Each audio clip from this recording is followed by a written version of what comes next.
Hi అండి. Welcome to our channel మేఘనా natural talks. చాలా రోజుల తర్వాత అయితే మన ఛానల్‌లో వీడియో అయితే పోస్ట్ చేస్తున్నాను. నేను శ్రీరామనవమికి మా ఊరైతే వెళ్ళానండి. అది మా పుట్టింటికనమాట.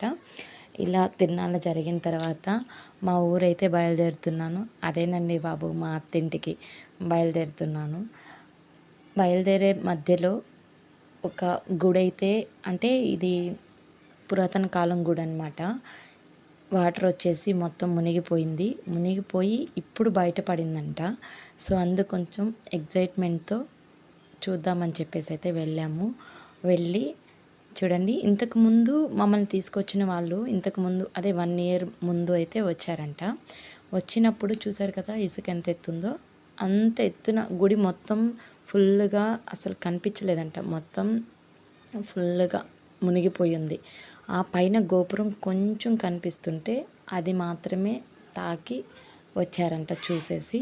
అయితే ఇప్పుడు ఎలా ఉందా అని చూడటానికైతే వచ్చారు. వాళ్ళతో పాటు మేము వచ్చాము. మొత్తం క్లీన్ చేసేసి, మొత్తం ఇసుకంతా బయటికి తీసేసి ఇలా క్లియర్‌గా అయితే చేసున్నారు. మొత్తం ఇసుకైతే తీసేశారు చుట్టుపక్కల. చూడండి, ఎన్ని సంవత్సరాల క్రితమో మరి తెలీదు కానీ చాలా పురాతన కాలం ఉన్నట్టుంది.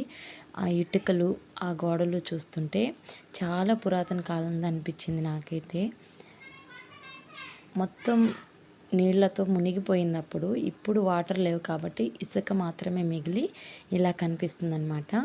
అయితే ఈ మధ్య మొత్తం క్లీన్ చేశారు కాబట్టి క్లీన్ చేసి ఈరోజు సోమవారం కాబట్టి పూజ చేస్తున్నారు. పూజ చేసి కొబ్బరికాయ కొట్టి దీపం పెట్టున్నారనమాట. మేము సోమవారం మమ్మల్ని దేవుడు రమ్మని పిలిచినట్టుగా అనిపించింది మాకు. అంత దగ్గరికెళ్ళి దర్శనం చేసుకొని, పురాతన కాలం గుడి అనేసరికి కొంచెం షివరింగ్ వచ్చింది చూడటానికి. కానీ లోపలికెళ్ళాక కొంచెం బావుంది. అంతా క్లీన్ చేశారు కదా! బానే అనిపించింది. చూడండి, గోడలు కూడా పాసి పట్టి అయితే వాటర్ ఏం లేవు. మొత్తం ఇసుక. మొత్తం తీసేశారు. జేసీబీలతో మొత్తం క్లియర్‌గా తీసేసున్నారు. గోడలు చూడండి పాసి పట్టి ఎలా ఉన్నాయో. ఇదనమాట. ప్లీజ్ మన ఛానల్‌ని సపోర్ట్ చేయండి. లైక్ చేయండి.